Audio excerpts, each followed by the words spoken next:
6 प्रकार के लोग जीवन में कभी सुखी नहीं होते। नंबर 1, जो दूसरों से ईर्ष्या करते हैं। नंबर 2, दूसरों से घृणा करते हैं। नंबर 3, जिनको संतोष नहीं। नंबर 4, जिनको क्रोध बहुत आता है, क्रोधी कभी सुखी नहीं होता है। नंबर 5, जो लोग हमेशा संदेह में रहते हैं, सबके ऊपर संदेह करते हैं। वे समझते हैं विश्व में अकेला मैं ही ठीक हूं, बाकी सब बेकार। सबके ऊपर डाउट, किसी पर भरोसा ही नहीं।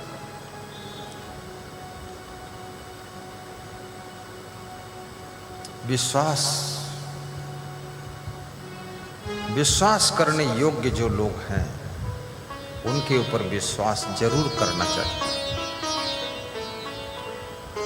लेकिन जो लोग उस योग्य नहीं हैं उन पर यदि विश्वास करोगे तो नुकसान भी उठाओगे।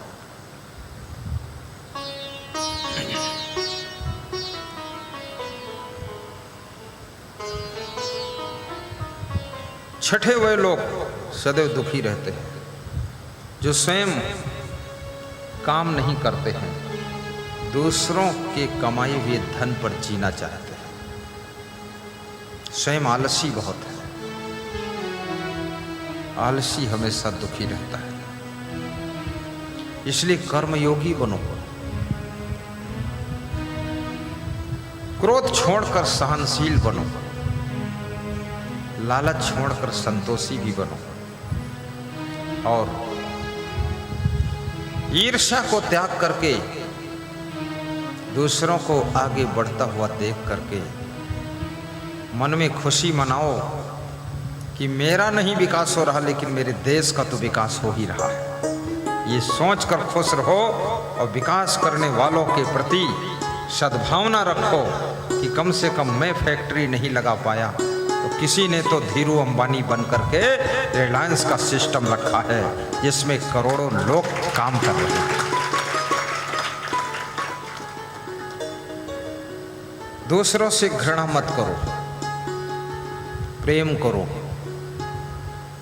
क्योंकि घृणा प्रेम की शत्रु है। जिस अंतःकरण में घृणा का प्रभाव बढ़ता है, प्रेम की वाटिका सूख जाती है। किसी को कमजोर देखकर, किसी को छोटा समझकर, किसी को गरीब समझकर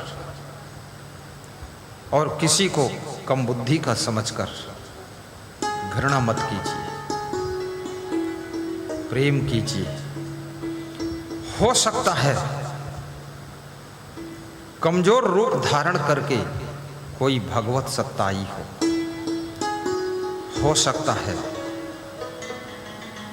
कोई परमात्मा का रूप बदलकर गरीब के रूप में तुमको मिला हो, उसकी मदद कीजिए, उससे प्रेम कीजिए।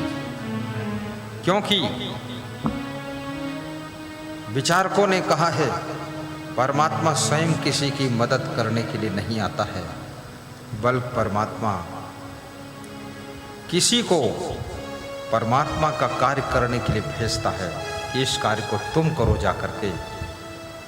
तो भगवान कब तुमको भगवान का कार्य दे दे, परमात्मा कब तुमसे परमात्मा का काम ले ले। इसलिए कृपया अपने अंतःकरण को प्रेम से भर लीजिए ताकि तुम परमात्मा के कार्यों को भी कर सको।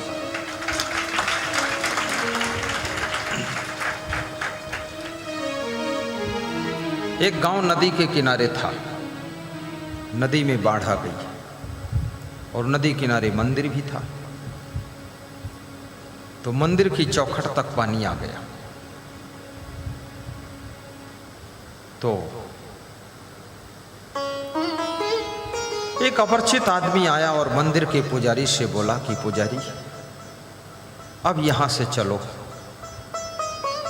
क्योंकि शाम हो गई है, मंदिर की चौखट तक पानी आ चुका है। पुजारी बोला मैं किसी इंसान के कहने से जाने वाला भी नहीं, मैं भगवान का पक्का पुजारी हूं, मेरे लिए तो भगवान को खुद ही आना पड़ेगा। वो व्यक्ति बोलकर चला गया।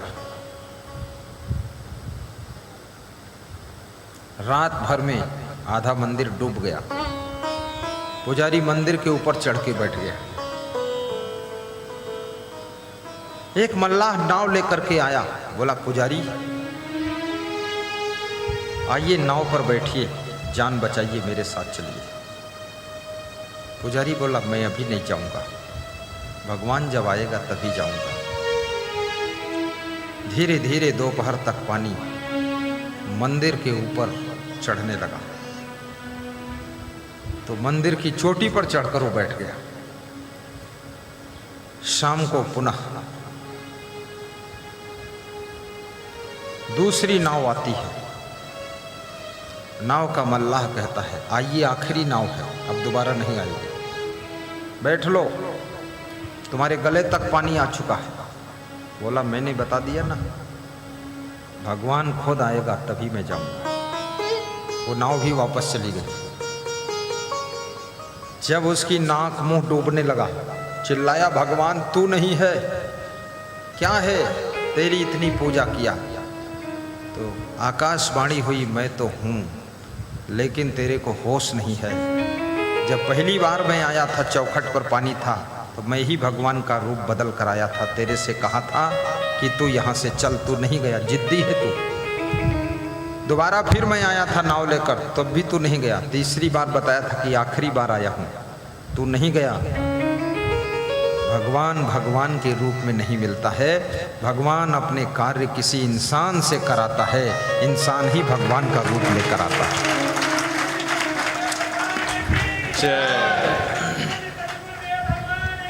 जय जय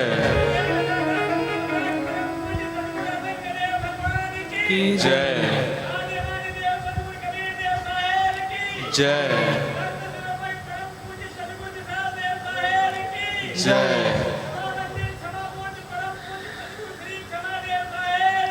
जय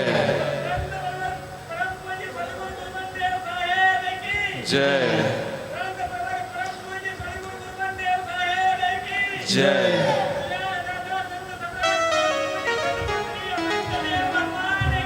जय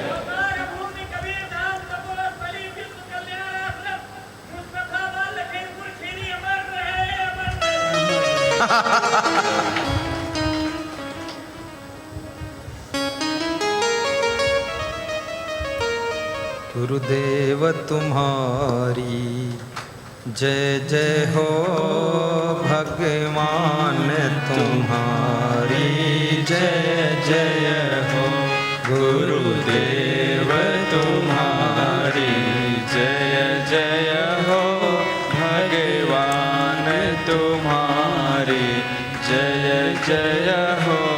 हे संत तुम्हारी जय जय हो,